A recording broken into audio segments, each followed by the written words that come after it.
I mean, if you look at how many people make more than 1 lakh per month, right? They can probably wipe away 50% of their retirement corpus, and who was hospitalized briefly. An insurance company denied the claim. Spending on credit cards?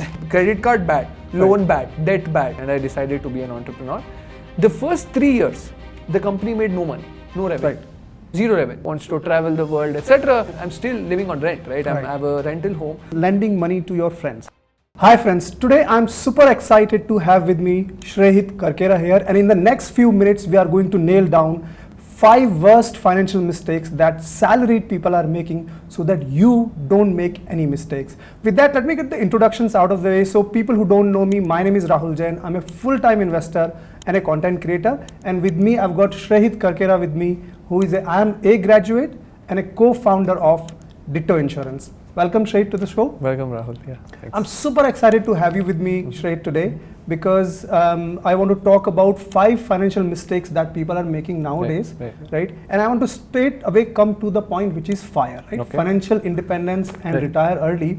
Everybody's talking about 5 crores, 10 crores, 20 crores sort of a number. And interestingly, back in 1992, first time the term FIRE was actually talked about in a very popular book called Your Money or Your Life. And I'll tell you, the author of this book is Joe Dominiquez, and he actually attained financial freedom at the age of 31. I mean, 31, can you just imagine 31, right? So my first question to you, Shrehith, how practical it is to achieve FIRE in India at the age of, let's say, 30, 35 or even 40 for that matter? Rahul, I think the idea of FIRE is probably, in India at least now, taken a bit out of context. Let me give you an example, right? FIRE means financial independence and retire early, right? And people think about financial independence and thinking about retiring early, and they're like, I want to wrap up everything by 30, 35. The reality is that India is still a growing country whose population, whose income does not exceed, I mean, if you look at how many people make more than 1 lakh per month, right, in India, right, you see that it's a tiny fraction. It's less than 2% in India, right, even less than 1% if I believe, right. And when you're talking about a population that does not make that kind of money, it becomes very challenging for people to then tell everyone, okay, you can do this and that and perhaps retire early by 30, 35. Let me tell you how you could potentially attain financial independence to a certain degree. And by and large, you do that by taking extremely risky decisions. Let me give you my example, right? One of the ways you can perhaps achieve that kind of number by the age of 30, 35 is not by being a salaried employee, right? Salaried employees generally have standard increments, and unless you're exceptionally talented, right? Even if you're exceptionally talented, I don't think you can get to that number before the age of 40 at least. It becomes very hard, very challenging, right? And so the other way to do it, one is through increasing your income, which is to make sure that you earn as much as possible and you do it in a short span of time. One thing is entrepreneurship, for instance. Take this big bet. Let me tell you how that works out. Right? For me, I think when I opted out of placements back in 2018 and I decided to be an entrepreneur, the first 3 years, the company made no money, no revenue, zero revenue. Right? So for the first 2 years, I was in a stipend of about 40,000, which the college had graciously given me. And after that, I could increase my salary, I could pay myself from the company, but not more than 1 lakh a month. Even then, I was on a salary. So one of the most perhaps achievable ways of getting to that number by 30, 35, 40 is by going down the path of entrepreneurship, but it's an extremely risky decision. Because if things hadn't worked out, I would be closer to financial ruin than financial independence. So when we're talking about FIRE, I think it's very important to perhaps have some practical realities in mind, which is this 30, 35, 40 business, I think is very short a time. I think we have to talk about meaningful interpretations. Right? Yes, you can grow your income. Yes, you can grow your skills. Yes, you can make calculated switches when you realize that there is a ceiling at your job, a glass ceiling. You can't make more money, right? But if you're constantly thinking, I have to hit this number by 30, 35, 40, I think what I tend to see is people make increasingly reckless decisions, or even worse, decisions that are terrible for them and their family. I have one friend, for instance, he's also FIRE, I have to get to this number as soon as possible. And I remember this guy, he's talking about controlling expenses, making sure his wife wants to go, abroad, wants to travel the world, etc. And he's constantly like, let's go to Delhi, let's go to, Kerala, let's not do that, right? And now the disagreements in the family is so bad that they're talking about divorce, etc. My God. So it's actually firing back. It's counterproductive, right? I mean, you have to think about this from a holistic perspective, right? Yeah. Personally, have you planned for your fire so far, or are you still in the process? No, I think for me, if you look at the fire number, there are two numbers, right? One is, I asked myself this question, have I achieved some degree of financial independence? I'd say the answer is obviously yes, right? I think I'm paid a decent salary. I think there is some equity ownership in the company, which I think will pay off someday down the line.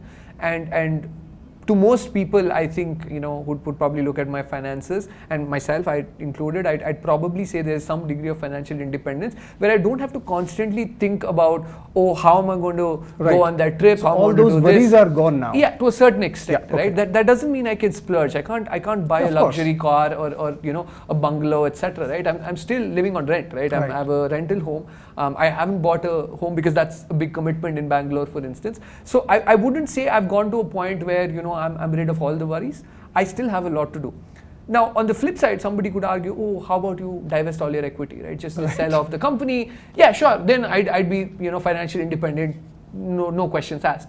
But that's not a decision that I would make. Like, what would I do otherwise? Do without. Yeah. I mean, there's nothing else. This is a passion project that I invested, the last 6 years of my life, right? And for me to not be able to do this would mean the end of the world to a certain extent, right? I'd just be like, what would I do without this? So from that perspective, I don't think I've achieved any reasonable degree of financial independence where I could say, okay, I could retire now, right? I think that number is still for me, 10, 15 years away right? From here. Yeah, I think I'd still have to consistently do what I'm doing right now, save and make sure that I make prudent decisions, investing, and also go down the path that you rightly pointed. Be aware of my expenses, exactly. Right? And perhaps someday I'll get down the line, but no, I mean, I don't think I would be in a position where I can just say I could retire today, right? Yeah, no, I totally agree with that. And since you talked about expenses, let's move to number 2. Yeah. And the worst mistakes that I see more often people are making on their expenses, right? Correct. And let's do a quick exercise with you, Shrehith, just so that we put this in context for our viewers. I'm going to call out some of the expenses, right? Big ticket items, right? Okay. And you have to categorize for you. Okay.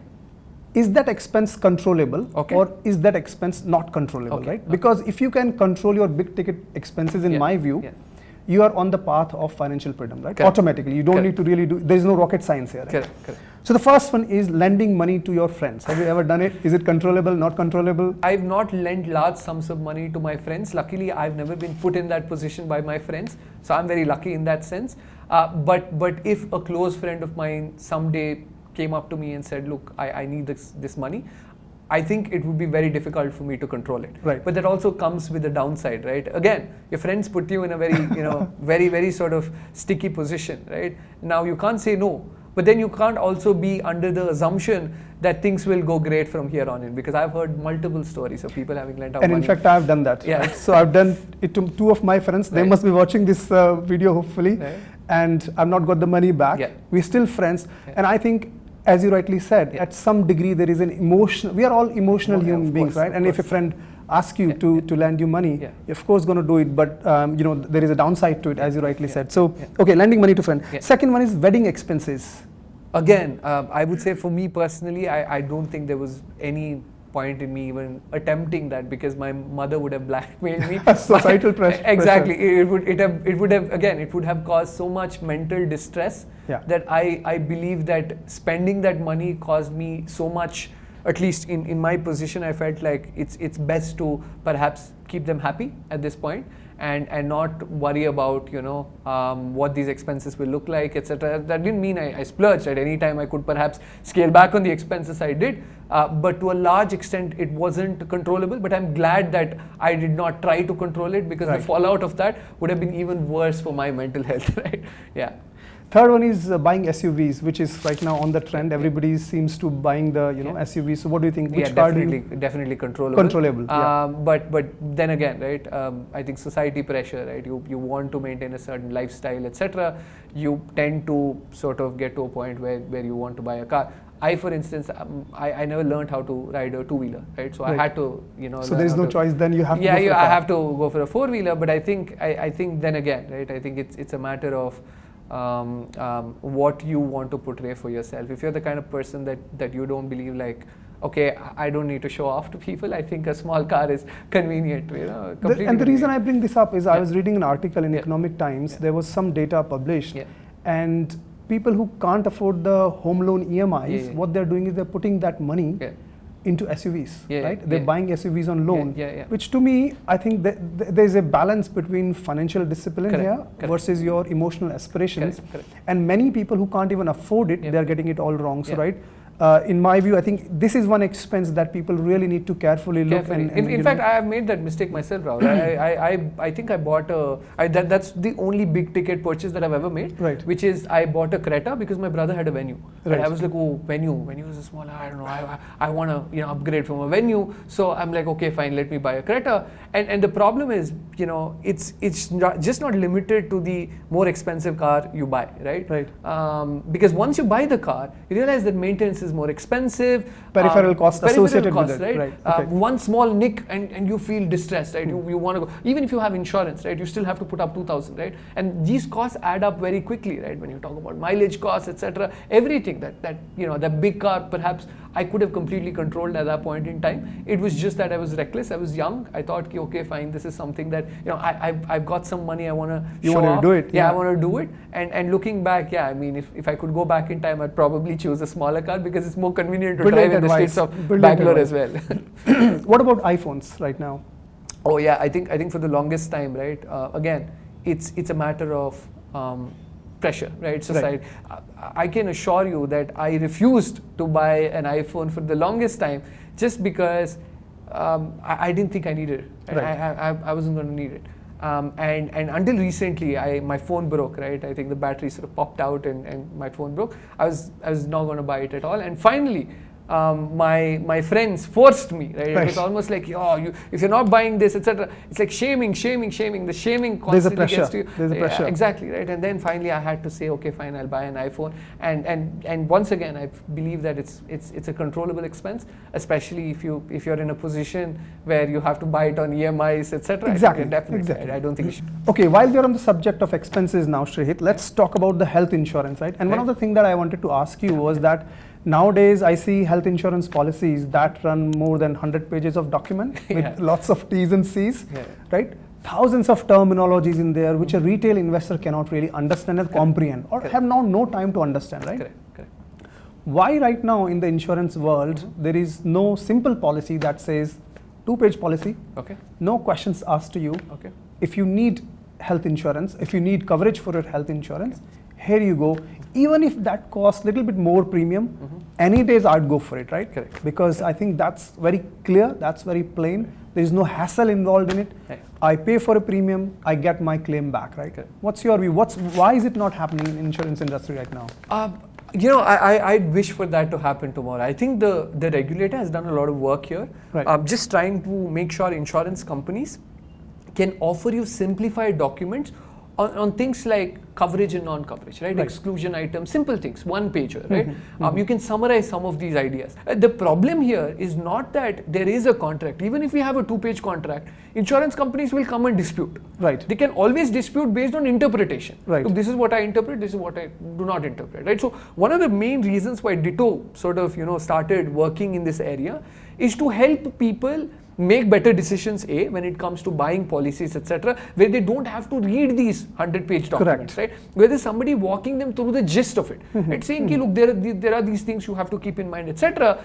And if something does go wrong, because there's something in that 100-page document that can be grounds for denial of claims, etc., then we are responsible for representing the case with the insurance companies, with the ombudsman, etc., so the customers don't have to read with them. So it's like we can't do away with the entire document itself, but also because even if you have a 2-pager, even if you have a 1-pager, I can assure you, insurance companies can still dispute claims on some grounds because there's always room for interpretation, right? And we see this routinely. And even if there's no room for interpretation, I can tell you, recently there was a health insurance claim, Rahul, where there was a gentleman who was hospitalized briefly. An insurance company denied the claim, and he was suffering from dengue, right? And now it's dengue season here. It's raining in Bangalore.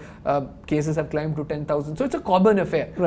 the insurance company says, I'm not going to process your claim. Not because of any condition that's mentioned in the document, but because they think hospitalization was not required only.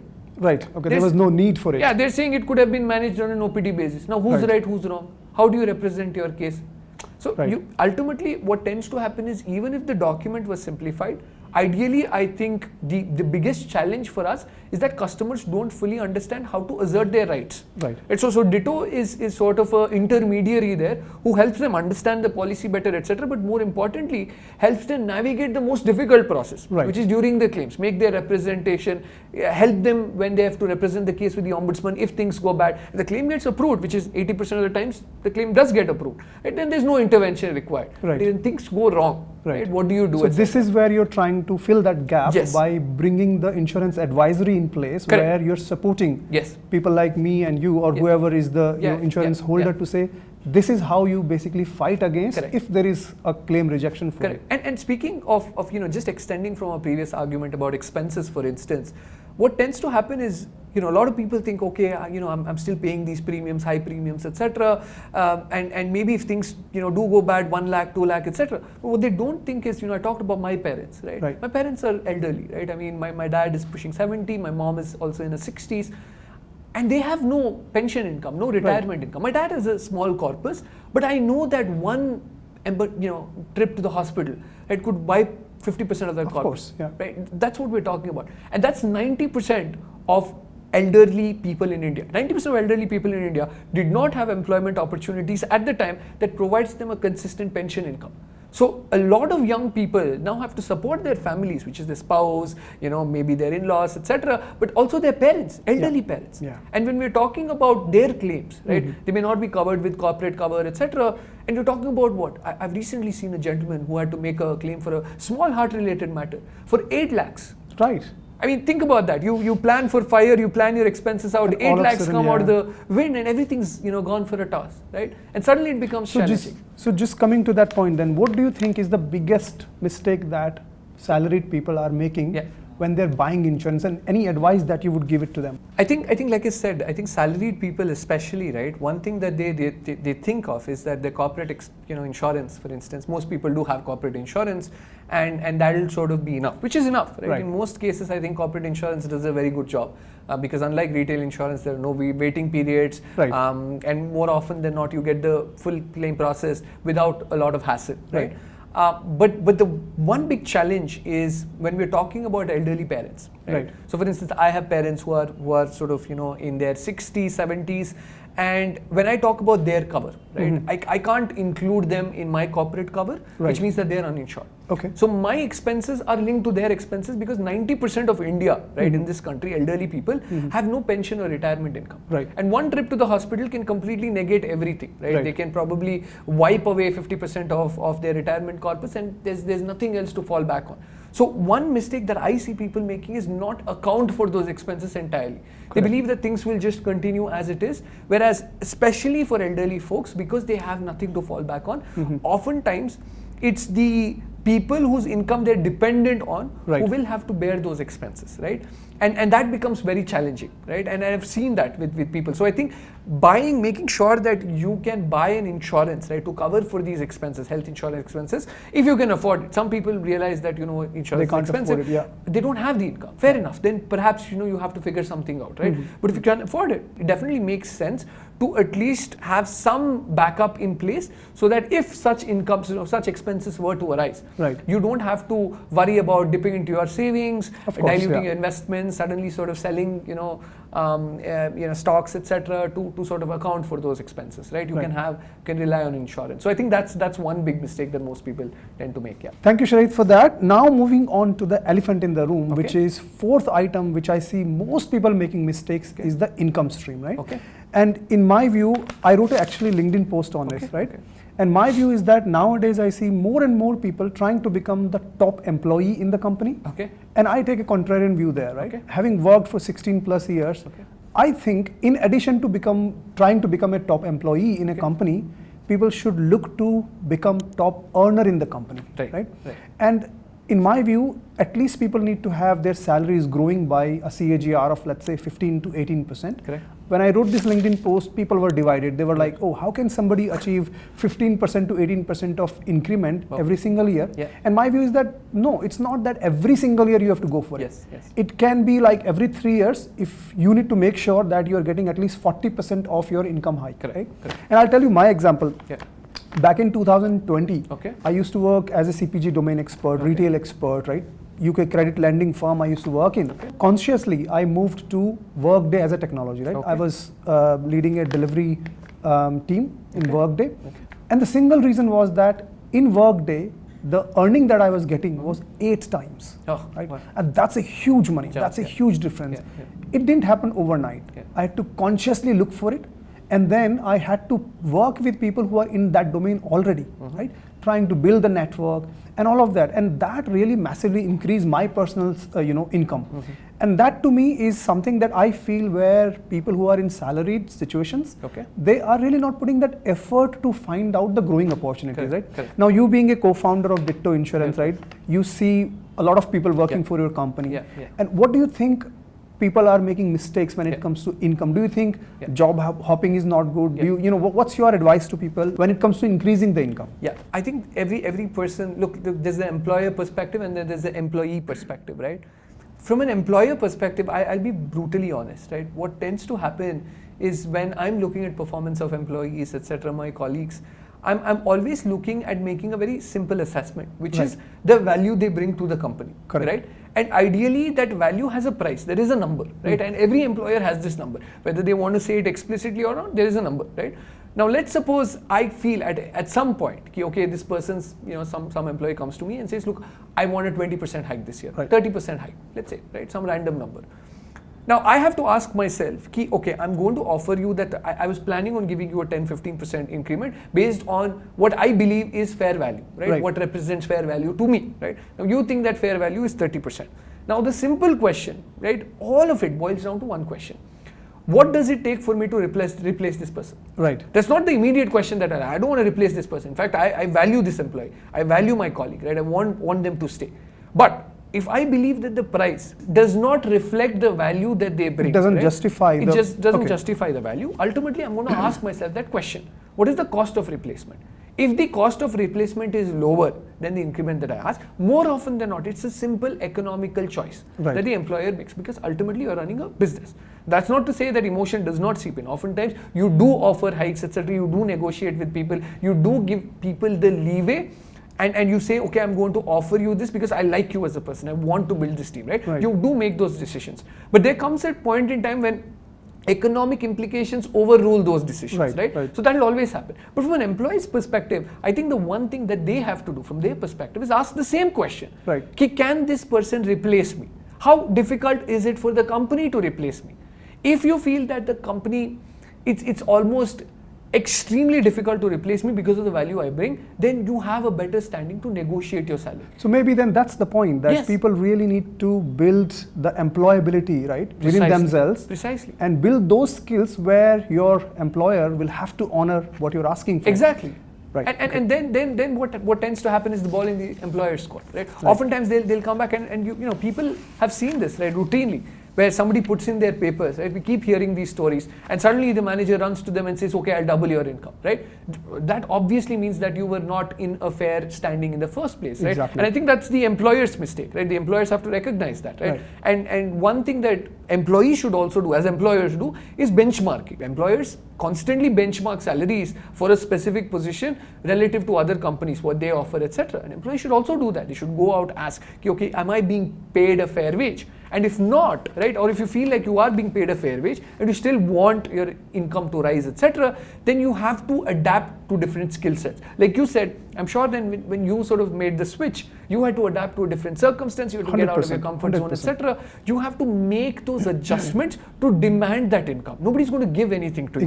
Right? You have to be in a position to force that. To force that, you have to have the skills, the competence to be able to demand the salary, demand the wage that you believe is fair for the kind of value that you bring in. Right? Absolutely. So yeah, that's sort of the bridge that you have to. What's your view on the multiple sources of income? Nowadays, everybody is talking about building multiple sources of income, either through investments, for example, or moonlighting or sunlighting, whatever is the terminology that got really popular a few months back. Do you think multiple sources of income one should build, or should they just focus on that one job and try to grow in that job, do the best in their jobs to become the top earner or the top employee within the company? Look, I'm biased in that sense. I've always believed that you have to double down on your competence, right? Which is, if you know you're good at something, you really have to double down on it, right? Because average performers don't get paid a lot of money, right? If you're average at two different things, you're always going to get two income streams, yes, but two suboptimal income streams.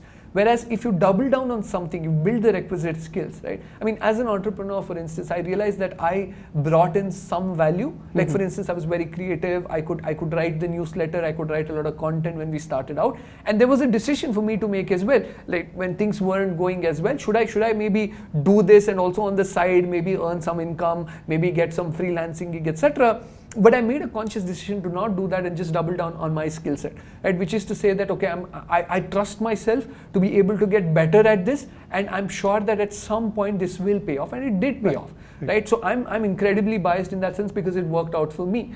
And I truly believe that if you're starting out, it almost always makes sense to gain some degree of competence, right? And it could be anything, any discipline, right? If you're a up and coming employee just trying to get a gig in SEO, for instance, right? Search engine optimization, then it definitely makes sense for you to double down on it, as opposed to trying to freelance somewhere and do something, etc. Just okay, gaining experience, fair, but just for income, I don't think it makes a lot of sense, because your greatest payoffs always come when you build on a certain competence and not on multiple competencies, right? Yeah.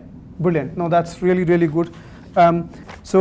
I mean, this is where I personally use a credit card. What about you? Do you use credit card? I did. I mean, when we started banking with our corporate sort of, because we have corporate banking, etc., that was the first time I got access to a credit card. That's the first time I actually learned about points, etc. So I have a Infinia credit card, which is, I think it offers a fair deal, right? In terms of reward points you can accumulate, what you can spend it on, etc. And it's not terribly expensive either. It's not 5.5 lakhs at least, 5.9 lakhs. So yeah. Okay, then moving now to the last mistake that I see most people making, most retail people or salaried people making is spending on credit cards, right? And they are good, they are bad, right? What's your view nowadays? Because if you go to Amazon, Flipkart, or even go to any shop, right? First thing they will ask you is, sir, do you have a credit card? Because you're going to get no cost EMIs or going to get, 5% cash back. Do you personally use any credit cards? What's your view on the credit card spending? I've always found credit cards fascinating. For the longest times, I had, there was a taboo, in my head about credit cards. Credit cards bad. Right. It's like a very Stone Age perspective where credit card bad, loan bad, debt bad, right?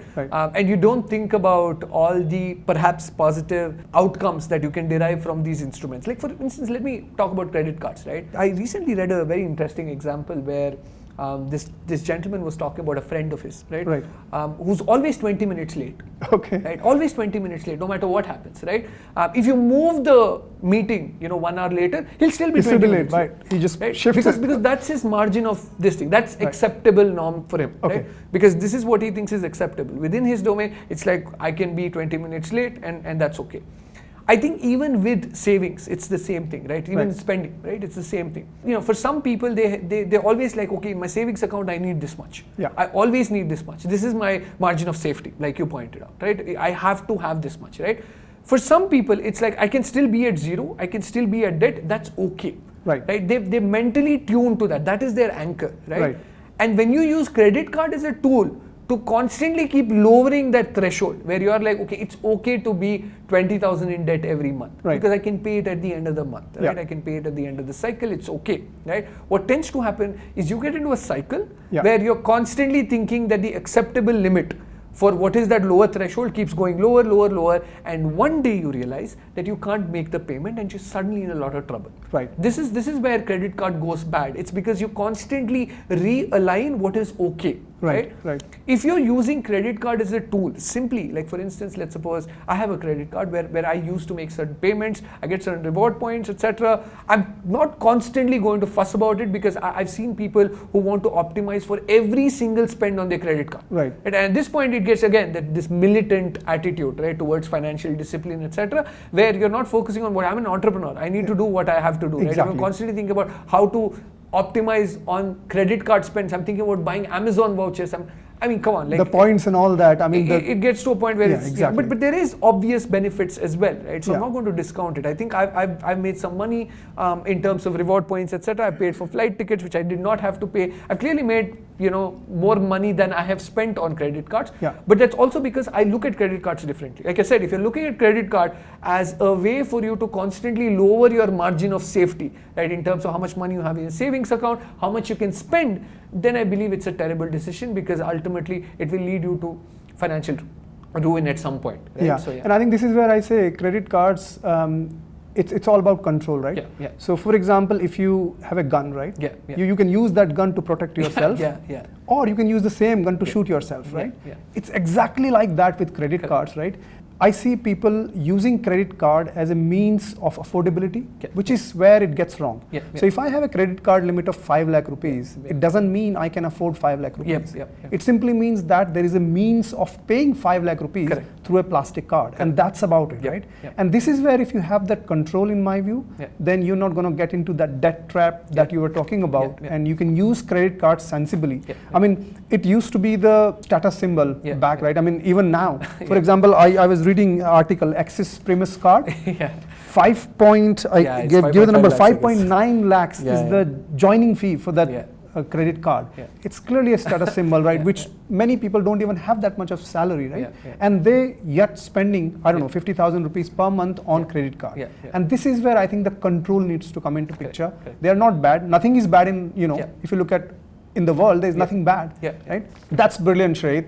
And this brings us to the conclusion of this particular show. I have personally gained a lot of insights. So thank you so much, Shrehith, for having this conversation with me.